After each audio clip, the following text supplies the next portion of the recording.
प्रभु यीशु मसीह के सामर्थी नाम में सब जन तारीफ करो परमेश्वर। अगर बड़ा पेड़ गिराना हो और अगर आप उसे ध्यान से देखें, जब कुल्हाड़ी वाला उसे मारता है तो वो एक ही जगह मारता है तो वो गिरता है, हाँ या ना? अगर आप उसे अलग अलग जगह मारें पूरे जोर से, कभी नीचे कभी ऊपर कभी इधर कभी उधर, क्या वो गिरेगा? बोलो, क्या वो गिरेगा? क्या नहीं गिरेगा? क्योंकि पेड़ गिराने के लिए आपको फोकस की जरूरत है। जो एनर्जी आपके पास है आपको सही जगह पे लगानी है अगर आप उस पेड़ को गिराना चाहते हैं। हालेलुया। उसी तरह से प्रार्थना है, आमीन, सेम प्रेयर है। अगर आप चाहते हैं कि परमेश्वर ये बड़ा काम आपकी जिंदगी में करे या वो काम आपकी जिंदगी में करे, मैंने आपको आज प्रार्थना करना सिखाया है, हाँ या ना? आप जानते जब डैनियल प्रार्थना कर रहा था, अगर आप बाइबल ध्यान से पढ़ते हैं, आप पुराने नियम में जितने लोगों को या नए नियम में जितने लोगों को पढ़ते हैं, मोस्टली तब परमेश्वर की आत्मा या उसके दूतों ने काम किया है जब प्रार्थना परमेश्वर के वचन के बीच में से की गई। हालेलुया। आप अगर डैनियल को प्रार्थना करते सुने तो डैनियल इस तरह से प्रार्थना करता है, हे मेरे परमेश्वर, तो वो परमेश्वर है जिसने इस्राएलियों को मिस्र देश से निकाला था।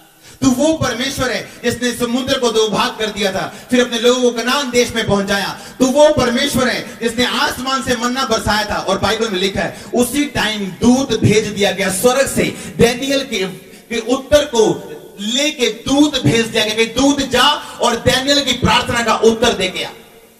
हालेलुया। डैनियल इस तरह से प्रार्थना नहीं कर रहा था, ओ मर गए प्रभु जी, ओ प्रभु जी बचा लो, कितने हो तुम? डैनियल लिखा बाइबल के बीच से प्रार्थना कर रहा था, हे परमेश्वर, तू वही है जिसने मिस्रियों से हमको निकाला था, तूने एक भारी प्रॉब्लम से हमें आजाद किया था। तू वही परमेश्वर है जिसने समुद्र को दो भाग कर दिया गया। अब तू वही परमेश्वर है जिसने आसमान से खाना बरसाया था। तू वही परमेश्वर है जो आग के खंभे और बादल में से होकर जिसने हमारी अगुवाई की थी। आज हम मन फिराते हैं, आज हम तेरी ओर मुड़ते हैं, लेकिन उसी समय दूत भेज दिया गया। अगर आप पतरस की प्रार्थना को सुने, जब उसे मार पड़ी तो वो आगे बोलते, हे परमेश्वर, तू वही परमेश्वर जिसने कहा था अंत के दिनों में मैं अपना आत्मा सब मनुष्य पे उंडेलूंगा। तुम्हारे दास तुम्हारी दासियां भविष्यवाणी करेंगी, वो तुम्हारे बेटे दर्शन देखेंगे। कितने मेरी बात को भविष्यवाणी करेंगे और दर्शन देखेंगे, और मैं अपने दास दासी पे अपने आत्मा से उंडेलूं। कितने इस वचन को जानते? और लिखा जैसे ही उस वचन में से प्रार्थना खत्म हुई, लिखा परमेश्वर का आत्मा उस जगह पे उतरा और सब लोग पवित्र आत्मा से भर गए, और वो स्थान जो प्रार्थना वहां पे कर रहे थे वो हिल गया, हाँ या ना? क्या वो इस तरह से प्रार्थना कर रहे थे, हाय परमेश्वर मर गए, और देखो उन्हें की करता, और परमेश्वर जी कुट्टे गए, साड़ी बड़ी फैंटी लाई उन्होंने, और उन्होंने मार दियो, और दुश्मनों फाड़ लो परमेश्वर जी। No no no. वचन से जब आप प्रार्थना करते हैं आप आकर्षित करते हैं दूतों को कि वो इंटरफेयर करें आपकी लाइफ में, वो एंटर करें आपकी लाइफ में, वो उस चीज को काटे जो शैतान की ओर से। आमीन। आप जो वचन के बीच से प्रार्थना करना सीख जाते हैं, आपकी प्रेयर इमोशनल नहीं है, आपकी प्रेयर स्क्रिप्चुअल है, आपकी प्रार्थना बाइबल के वचनों के बीच से की गई है। आमीन। आपको इस बात को आज ध्यान से समझना है। हालेलुया। जब बाइबल के बीच से आप प्रार्थना करते हैं, दूत आपके लिए भेजे जाते हैं।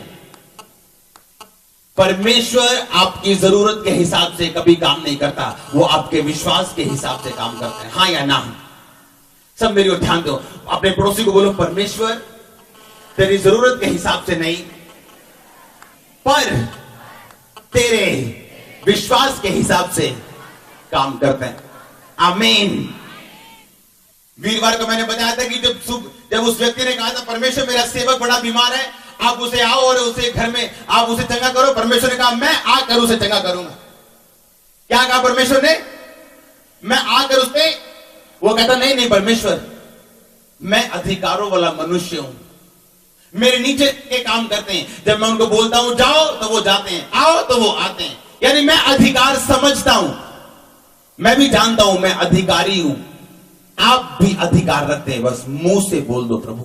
परमेश्वर ने कहा, जा तेरा सेवक चंगा हो चुका है। परमेश्वर ने उसकी जरूरत के हिसाब से काम किया या उसके विश्वास के हिसाब से काम किया? शमौन कोढ़ी के घर में परमेश्वर जाते हैं और वापस आते हैं। शमौन कोढ़ी का कोढ़ी, खुद प्रभु यीशु मसीह के सामने वो कोढ़ी का क्या रह जाता है? कोढ़ी रहता था, उसके घर में आके एक पापन औरत शिफा पा जाती है, पर शमौन कोढ़ी शिफा नहीं पाता। कारण क्या था? अविश्वास। परमेश्वर में शक कर रहा था, अगर ए यीशु है ते कहना इन्नू नहीं पता कि जेड़ी औरत इन्नू छू रही है वो पापी है।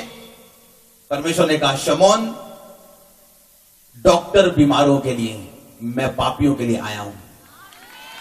जो पहले से धर्मी हैं उनके लिए नहीं, जो पापी हैं मैं उनके लिए आया हूं। अगर ये पापी मेरे पांव को छू रही है तो इसके पाप माफ है। उसने कहा, जा चली जा और पाप से बची रहे, क्योंकि तूने चंगाई, तूने शिफा, तूने अपनी अपनी बीमारों से, अपने पापों से आजादी पा ली।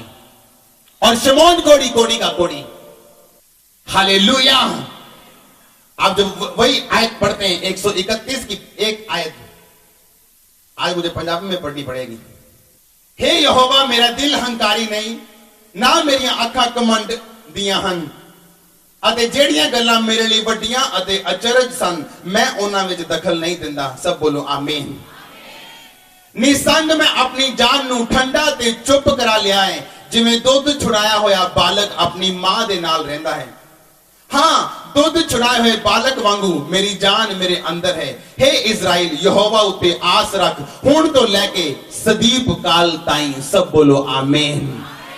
परमेश्वर ने कहा, उस व्यक्ति ने कहा कि मेरा मन कैसे रहता है? जैसे एक माता की गोद में दूध छुड़ाया हुआ बालक। जब दूध छुड़ाते हैं बालकों का, बच्चों का, तो उसका माता की गोद में बैठे उसका ध्यान कहां रहता है हर वक्त? कि मैं दूध पीना है, हाँ या ना। लेकिन उसको मम्मी ने छुड़ा दिया, उसकी मम्मी उसे मारती है, उसे तंग करती है, उसे पीने नहीं देती, लेकिन वो चुप करके बैठा है। उसका पूरा ध्यान कहां है? कि मैंने दूध पीना है, हाँ या ना। लेकिन अब वो कर नहीं रहा। क्यों? क्योंकि अब उसकी माता ने उसे छुड़ा दिए, लेकिन वो माता के साथ लड़ाई नहीं कर रहा, संघर्ष नहीं कर रहा, चाहे उसका दिल कर रहे। मोस्टली मिरेकल्स आपकी लाइफ में तब होते हैं जब आपका मन शांत होता है। बड़े चमत्कार, बड़े काम आपकी जिंदगी में तब शुरू होते हैं जब आपका मन कैसा होता है। एक आयत में लिखा, जब आप दोबारा से पढ़ते हैं, कि ਜਿਹੜੀਆਂ ਗੱਲਾਂ ਮੇਰੇ ਲਈ ਵੱਡੀਆਂ ਤੇ ਅਚਰਜ ਸਨ ਮੈਂ ਉਹਨਾਂ ਵਿੱਚ ਦਖਲ ਨਹੀਂ ਦਿੰਦਾ। ਕਿਹੜੀਆਂ ਗੱਲਾਂ? ਜਿਹੜੀਆਂ ਵੱਡੀਆਂ ਤੇ अचरज मतलब आश्चर्य, हैरान करने वाली, जो समझ से बाहर है। हाय वो तो दो कुड़ियां हो गई, रब भी ना बस ऐसा लगता है रब नूं सलाह दे रहे हैं आप कि तेन दूजा मुंडा दे देना चाहिए। कितने मेरी बात को समझ रहे हैं? आप नहीं जानते जो दूसरी लड़की पैदा हो रही है वो सेवक है, भविष्यद्वक्ता है या क्या है, आप नहीं जानते। आपको सिर्फ बोलना आता है। हालेलुया। जब मेरी वाइफ पैदा हुई थी अपने घर में, लोग रोने के लिए और विलाप करने के लिए इसके घर में आए थे कि ताड़े घर तीजी कुड़ी हो गई। इनके पिता ने कहा था रोने धोने की जरूरत नहीं, मुझे लड़कियां बहुत पसंद हैं। आज वही लड़की आपके सामने बैठेगी। हालेलुया। कितने मेरी बात को समझ रहे हैं? लिखा, जो बातें मेरे लिए आश्चर्य हैं, जो मेरी समझ से बाहर हैं, जो मेरी सोच से परे हैं, कहता मैं उनसे काम नहीं रखता। क्यों बेटा हो गया, क्यों दो कुड़ियां हो गई हैं प्रभु? जिन्हें मुंडे देना है तो मुंडे दिंदा जाना है, जिन्हें कुड़ियां देना है प्रभु तेरे ऐसा नहीं करना चाहिए। क्या आप जानते कि प्रभु जानता है? उसने कहा मैं अपनी माता की गोद में इस तरह से हूं जैसे मेरा दूध छुड़ाया जा चुका है। अब मैं माता की गोद में हूं, मेरा दिल तो कर रहा है लेकिन मुझे डिसिप्लिन किया जा रहा है, मुझे डिसिप्लिन में रखा जा रहा है अपनी माता की गोद में। उसी तरह कहता मेरा दिल शांत है। आपकी लाइफ में बिगेस्ट टेस्टिमनी उन दिनों में आएगी जब आपका दिल शांत होगा। आपको जल्दी नहीं होगी। इन 7 संडे में मैंने एक चमत्कार लेना है, मैंने काम करना ही करना है, प्रभु तुझे करना ही करना है। वो कभी प्रेशर नहीं डालेगा। उसने कहा मेरा मन इस तरह से है, दूध छुड़ाया बालक अपनी माता की गोद में रहते हैं। कहते जो बातें मेरी समझ से परे हैं मैं उन पे ध्यान नहीं देता, जो आश्चर्यचकित है कहता मैं उन पे ध्यान नहीं लगाता जब मुझे समझ ही नहीं इन बातों की। हालेलुया। कैसे पता आप विश्वासी? कैसे पता आपका दिल परमेश्वर के साथ लगा हुआ है? आप उन बातों पे ध्यान नहीं देंगे जो आपकी समझ से परे। हालेलुया। आप परमेश्वर को सलाह देने की कोशिश नहीं करेंगे। वो फ्यूचर जानते हैं, हाँ या ना, वो जानते हैं। ऐसे परिवार जिनमें 3-3 लड़के देखे, तीनों नशों में, क्या करोगे लड़कों का? लड़के लड़कियां कोई मतलब नहीं, सुख परमेश्वर की ओर से निकलता है, लड़के लड़कियों के बीच से नहीं। हालेलुया। वो आपको आपके दिल की डिजायर दे सकता है अगर आप लड़का मांगे या लड़की मांगे, लेकिन जो सुख खाना है वो परमेश्वर के साथ जुड़ा हुआ है, हाँ या ना? इस्राएली राजा जब लड़ते थे, जब वो लड़ने के लिए जाते थे, लिखा अगर वो छोटे थे, उनकी सेना छोटी थी, लेकिन परमेश्वर के साथ उनकी वफादारी थी, वो जीत के वापस आते थे।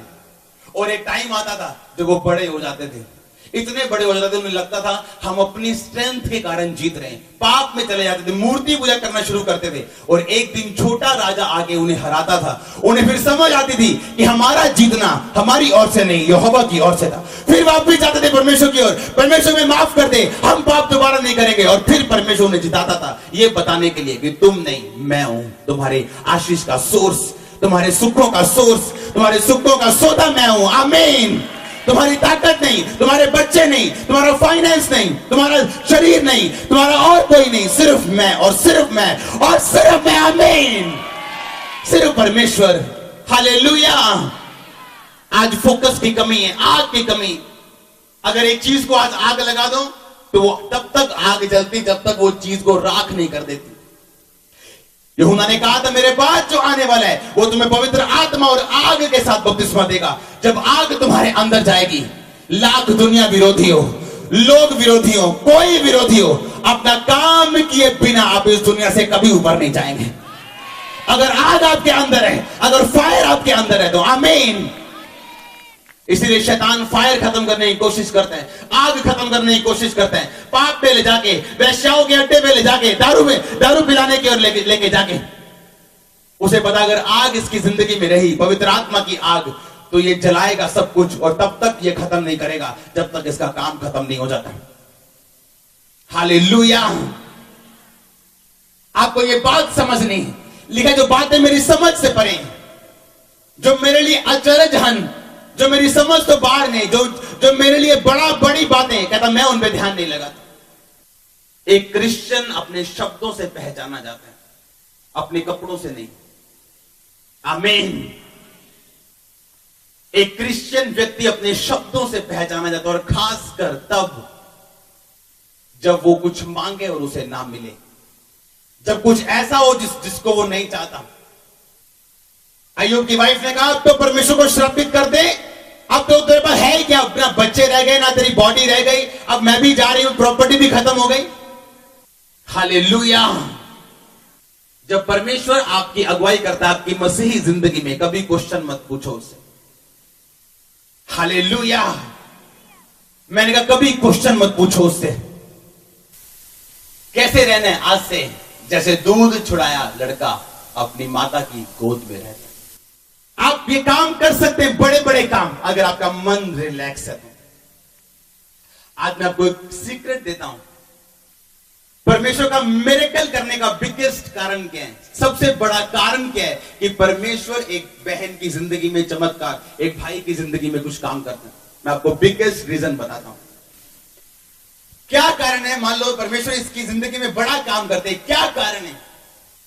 जब परमेश्वर एक व्यक्ति की लाइफ में कुछ काम करते हैं, एक्चुअली परमेश्वर उसका ध्यान अब उसके अपने कामों से हटा के अपनी तरफ लगवाना चाहते हैं। मैं आपको समझाता हूं, ये प्रैक्टिकल। जब तक मेरे जीवन में बहुत से काम ऐसे थे जो होने थे, और मैं सेवा में था, अच्छा चल रहा था, पवित्रता में सब कुछ चल रहा था, ग्रेस के साथ, अनुग्रह के साथ, लेकिन तभी भी आप पूरी रीति के साथ फोकस नहीं रख सकते 100%। और एक टाइम आया, आज मेरी जिंदगी में एक भी प्रेयर रिक्वेस्ट मेरी अपने लिए नहीं। कितने मेरी बात को समझ रहे हैं? एक टाइम था जब नो प्रेयर रिक्वेस्ट मेरी अपने लिए होती थी और एक दूसरे के लिए होती थी। सारा कुछ 2 घंटे मांग के 5 मिनट कहता ना, प्रभु उत्ते भी दया करो, उत्ते भी दया करो, उत्ते भी दया करो, उत्ते भी दया करो। एक टाइम आया जब मेरा मन शांत हुआ, जब मैं ये बात समझ गया कि परमेश्वर अगर नहीं कर रहा, मूसा कहता कि मैं इन लोगों को छुड़ाना चाहता हूं, मैं इन लोगों को आजाद करना चाहता हूं, परमेश्वर ने उसे काम नहीं करने दिया और 40 साल वो मिधान देश में परदेशी होकर रहा। हाँ या ना? और तब जब उसका मर गया अपना आप कि अब बुढ़े हो गए उनकी करना, तब परमेश्वर ने कहा मूसा अब मैं तुझे भेजता हूं छुड़ाने के लिए। कितने मेरी बात समझ? यानी अगर परमेश्वर वो टाइम जब मिरेकल नहीं हो रहे, आपकी लाइफ में वो काम नहीं हो रहा, इसका मतलब है परमेश्वर आपका ध्यान आपसे हटा के अपनी ओर लगाना चाहते हैं। फिर एक टाइम ऐसा आ जाएगा जब परमेश्वर आपको देख लेते कि यार ये बंदा गया नहीं, मैंने इसको नहीं दिया, मैंने जांच लिया, परख लिया, तभी भी गया नहीं। अगर अब मैं उसे ना दूंगा तो इसका ध्यान पूरी तरह से मेरे पे नहीं लगेगा। अब ये 15 साल से एक चीज मांग रहे हैं, जब परमेश्वर फिर इसे देगा, ये जानता होगा, फिर इसका ध्यान इसकी आशीष पे आएगा ही नहीं, क्योंकि इसको आदत पड़ चुकी है परमेश्वर पे ध्यान लगाने की।